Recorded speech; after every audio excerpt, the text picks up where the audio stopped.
Recording in progress. या तो इसमें क्या है, देखो ये block, that copper block was heated in the furnace up to the temperature of 500 and kept on the large amount of ice. So how much ice will made, that was the question. तो जितनी heat देगा ये copper block, उतनी according to that ice will be melted.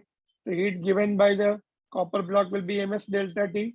Delta t will be the drop in temperature. 500 से 0 आ जाएगा.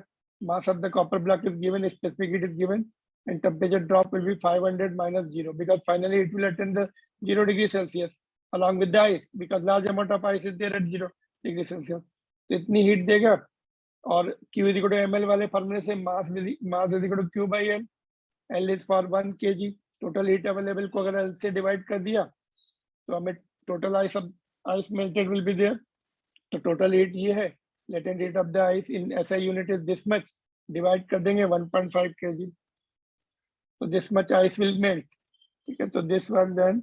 And ये question हम discuss कर रहे थे. देखो इसमें क्या था कि मेटल ब्लॉक का mass is given and it is heated to the temperature this much and then put it in the copper calorimeter whose water equivalent is 0.025 kg containing, and which is containing this much of water at 27 degrees Celsius, and final temperature is getting settled at 40 degrees Celsius.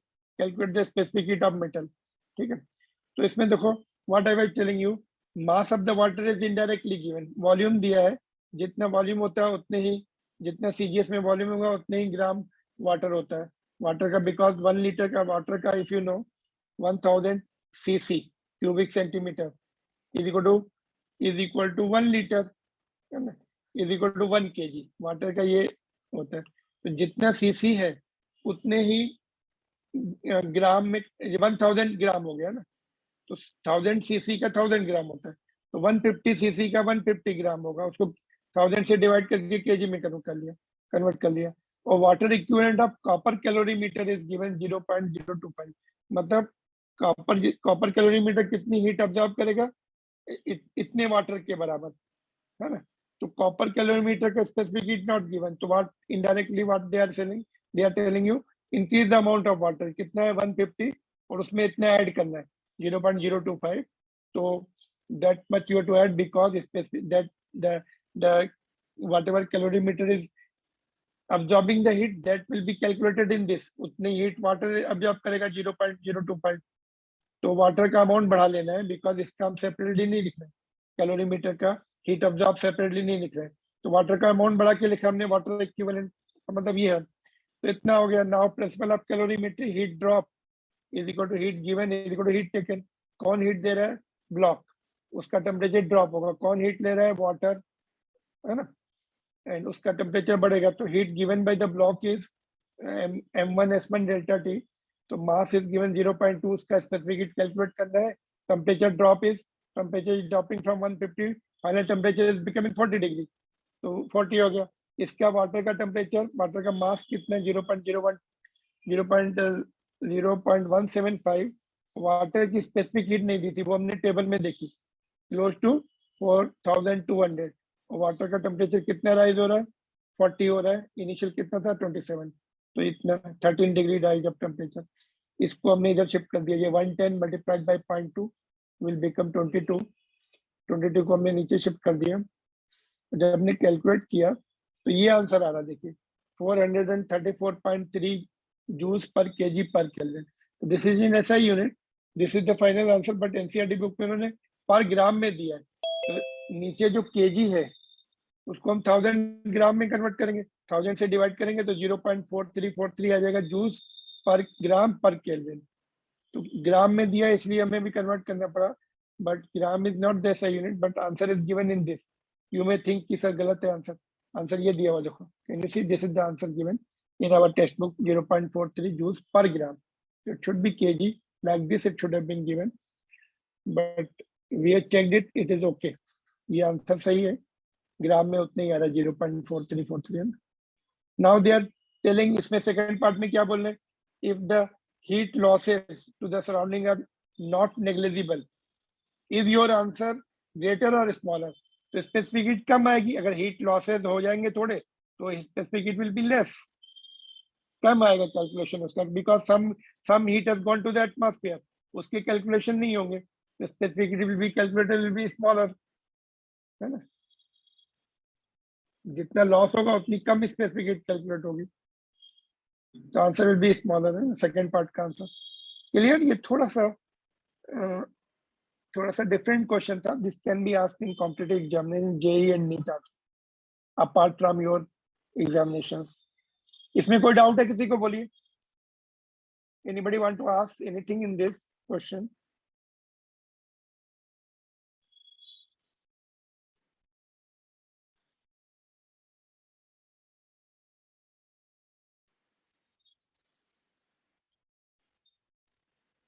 No problem, are you there or not?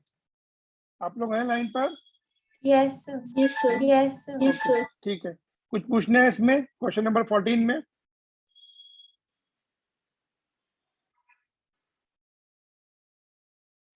अगर water equivalent नहीं दिया होता तो okay, चलो देखते। Water equivalent अगर नहीं दिया है तो कॉपर का लेना पड़ेगा यहाँ पे, plus M3S3 and change of temperature आपको सेम रहेगा जितना इसका, तो ये लेना पड़ता है। कॉपर की स्पेसिफिक हीट देंगे, मास देंगे कॉपर कैलोरीमीटर का, change of temperature will be same again जो वाटर का हो रहा उतनी। तो ऐसा क्वेश्चन है, I think we did it that day. यहाँ पे देखो उसमें वाटर इक्विवेलेंट नहीं था ये question, can you see? We did it in the previous class which was here, ये वाला है ना, देखो इसमें कॉपर का उन्होंने दिया था मास एंड ये, तो इसमें फिर heat given is equal to heat taken, दोनों ने हीट ऑब्जर्व की। अगर ये पार्ट हटाना है ना, तो वाटर इक्विवेलेंट देना पड़ता है हमें फिर, तो कैलकुलेशन थोड़े इजी हो जाते हैं, दैट्स ऑल एक्सपेरिमेंट में। Are you understanding this point? Water equivalent का समझ में आ गया?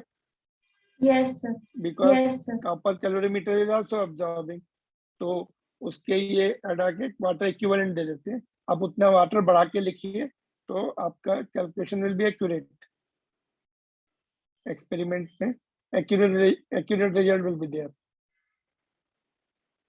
ठीक है, व्हाट अबाउट दिस क्वेश्चन?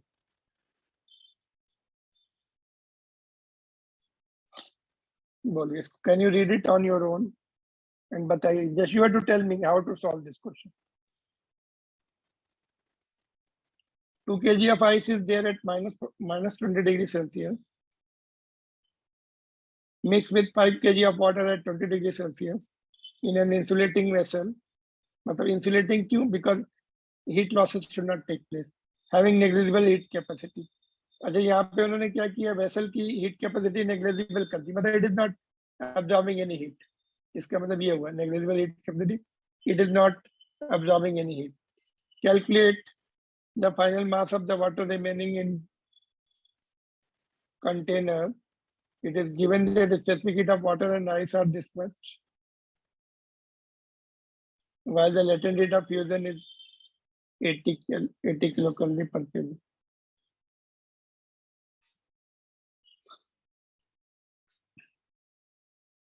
मिला कुछ clue? Could you get some? Can somebody explain this question? How to do Sir, this? In What? this, like in this, the amount like, of heat, with the amount of heat which will be. Amount of heat which I miss you. Just your sound has gone. Sir, my voice is now actually. Sir, it's my come. voice is actually Intermittently coming. echoing. हाँ बोलिए, एक minute में So, थोड़ा सा sir, diagram the picture amount बनाऊं। of heat which will be lost, heat which will be lost by the ice, by the ice. Yeah, that will make the ice, है ना। But यहाँ पर Yes, sir. कैसे को Yes, sir. नहीं, that energy logic period होता है, energy जो one object will give the energy, other will absorb it, ये 5 kg है ना। तो बट इसमें टेम्परेचर्स के भी इश्यूज हैं, तो कहाँ पे लॉस कैसे निकालेंगे? Water is going to lose the energy, कैसे पता लगेगा कि कितनी एनर्जी लूज? कहाँ पे फाइनल टेम्परेचर आएगा उसका? हमें फाइनल टेम्परेचर नहीं दिया ना, तो यहाँ पर कैसे करेंगे? ये आइस ले लेते हैं ना, सपोज ये आपकी आइस है, एक minute, 2 kg of ice is this much, तो So we will take the temperature as T. अच्छा, तो उसमें टी फिर क्या हो, टी में हो सकता है वो पूरी आईसी मेल्ट ना हो पाए, तो फिर टेम्परेचर तो 0 या माइनस भी हो सकता है, 0 भी हो सकता है ना। पूरी आइस अगर मेल्ट नहीं हो रही, इट में get settle at 0 degree Celsius. तो उसमें देखो इस टाइप के क्वेश्चंस के लिए क्या करना है, shall I give you time to think about this question, even if देखो इस ये only for those who are going for JEE and NEET, उनके लिए है ये question, other student can skip this, but I want you to think about this question, you will enjoy this. आपको ये question में अच्छा लगेगा, ये पॉइंट सीखने में you will learn some new point here, ठीक है। we'll discuss tomorrow because अभी फ्रेश माइंड चाहिए इसके लिए, तो we don't have that much time also। इसमें इस टाइप के question, just let me give you hint.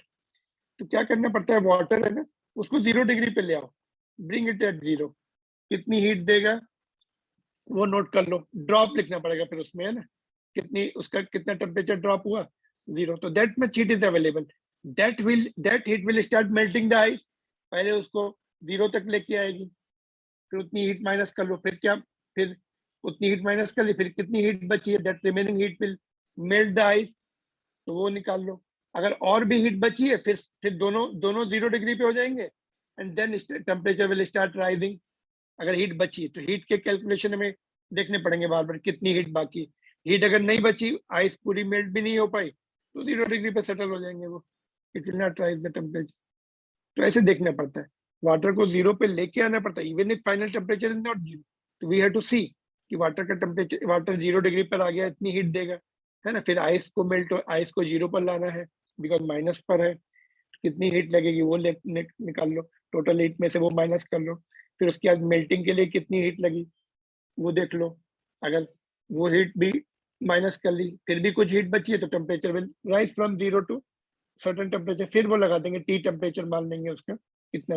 अगर हीट पहले ही खत्म हो गई तो उसका मतलब 0 पे कहीं, अगर 0 तक आते आते ही खत्म हो गई, तो फिर इसका मतलब माइनस में कुछ टेम्परेचर है। तो you have to use logics here by bringing the temperature, whatever temperature is there, at 0 degree Celsius, कितनी हीट देगा वो, ऐसे सोचना पड़ता है उसमें, ठीक है।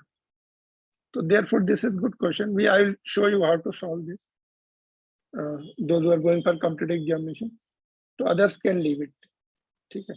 देखते इसके बाद क्या है, similar question is this, we can, okay, next topic we can start tomorrow, है ना, heat transfer है, we'll start, we solve this question and first, and then we'll start the new topic, heat transfer. There are 3 modes of heat transfer, right? Conduction, convection, and radiation. So tomorrow we'll do this. Shall I wind up here because you may have the other class? ये देख लो question.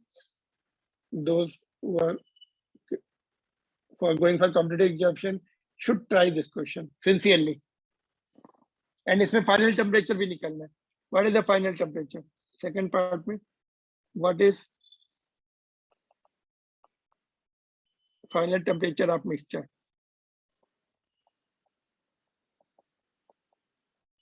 ठीक है. That's all from my side.